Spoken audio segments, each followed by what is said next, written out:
my hands, I have the latest addition in DJI's lineup, the Mini 4 Pro, and this drone is not a revolutionary update. However, it brings a lot of new improvements, a lot of new features that we've been seeing from other drones, and they're trickling down to the Mini series here, which is amazing to see, as previously we've seen the Mini drones getting the lowest amount of features in DJI's lineup. Now that's not the case anymore. Here we almost can't say that we're missing on any intelligent flight mode or any feature that we can see on other more expensive drones. The Mini 4 Pro can do it all. Starting out with the weight, this is still under 250 grams. The notorious 249 grams are still here on the Mini 4 Pro, which means that you don't have to worry about over regulations that are concerning bigger drones. When you take a look at the drone, probably the number one thing that you will notice straight away is the sensors. We have sensors on the front, another sensors on the front but looking backwards, and since these are fisheye sensors, they also cover the sides. This is huge because now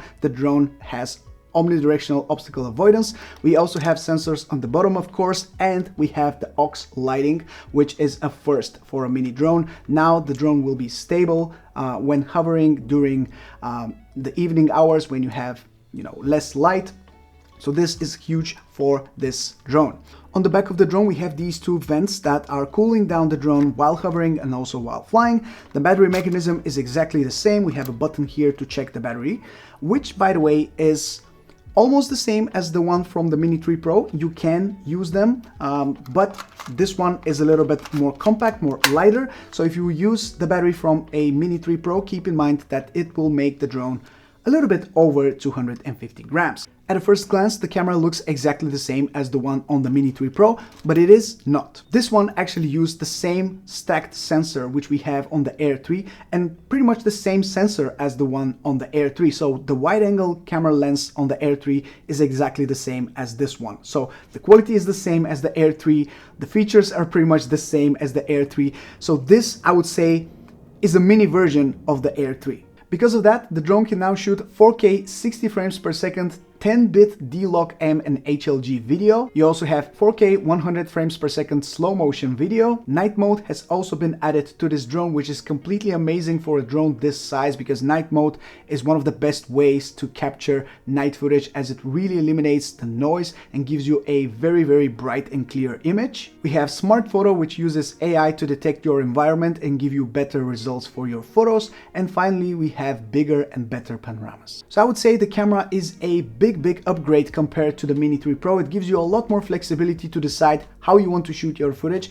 If you are into that, you can color grade your footage with D-Log-M. You can use HLG to directly convert to Rec 709 and leave grading aside if you don't want to really deal with that. And of course, you can also use normal color profile, which shoots in 8-bit if that's your thing. And now, since we can shoot 10-bit video in D-Log-M on this drone, it's very easy to color grade the footage coming out of it.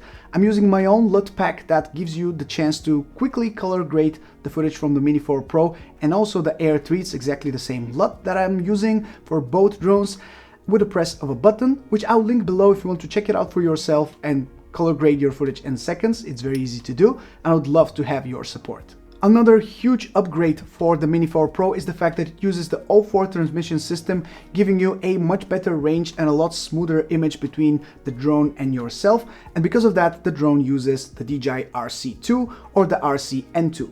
These are the only two compatible remote controllers for the Mini 4 Pro, so if you want to use this drone, you have to buy it with either the RC-N2 or the RC2. The RC2 comes with these foldable antennas, the same ones that we've seen on the Air 3, meaning that you have two internal antennas inside the remote and also two foldable antennas, which you can easily adjust depending on your flight trajectory and what you want to do with your drone. With the 04 transmission system, you can achieve a maximum flight range of up to 20 kilometers in FCC mode and up to 8 kilometers in CE mode, which gives you a great peace of mind knowing that the drone will not just randomly lose signal when you're flying in urban areas, for example. If you're interested in more Mini 4 Pro content, make sure you hit the subscribe button, and I would love to have you here on this channel, as I'll be uploading a lot more about the drone in the upcoming days and weeks. So I recently went on a little trip with some of my friends to arguably the best driving road in the world, which is called Transfăgărășan in Romania.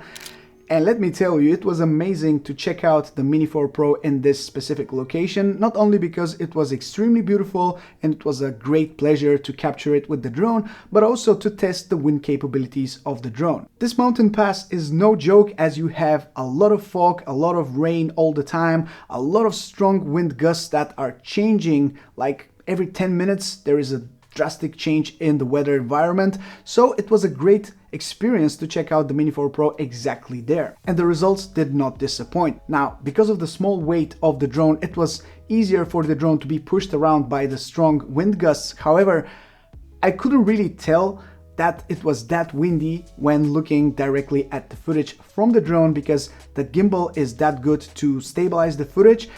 And when you see what I was seeing inside my goggles, for example, when I was flying my FPV drone, you will see that it was super windy. So it was not a joke. It was not, just a regular environment to shoot with your drone. It was quite challenging, and the drone was perfect in regards to the footage that I was able to capture. So that's a great testament of how far these drones have come. It's giving me a lot more peace of mind knowing that the drone can do it, it can handle it, it won't be a problem to just try out and see how it will perform.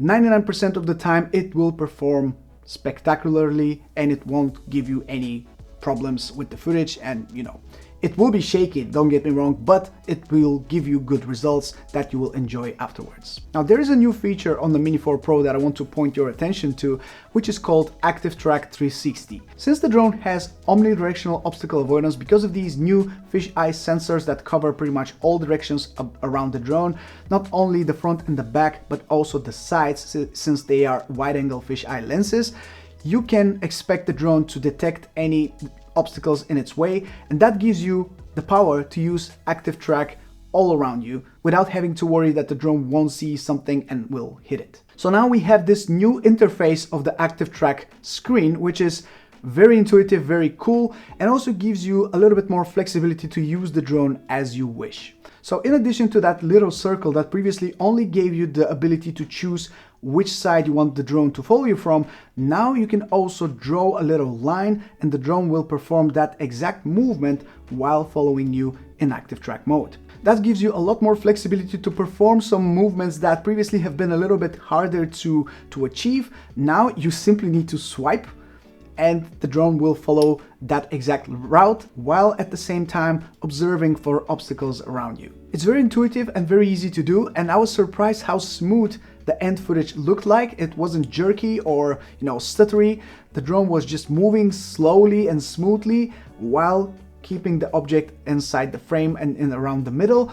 And that was a great experience overall. I'm working on a full video about Active Track 360 with the Mini 4 Pro, but this time I want to make it a little bit more challenging for the drone, so make sure you're subscribed to my channel if you don't want to miss this video. Now, since this is a mini drone after all, you get the full benefits of that platform, and that gives you the 60-degree upward gimbal tilt, which is a very cool feature that only this drone has, and that gives you the chance to capture shots that are only possible on this platform, such as this one.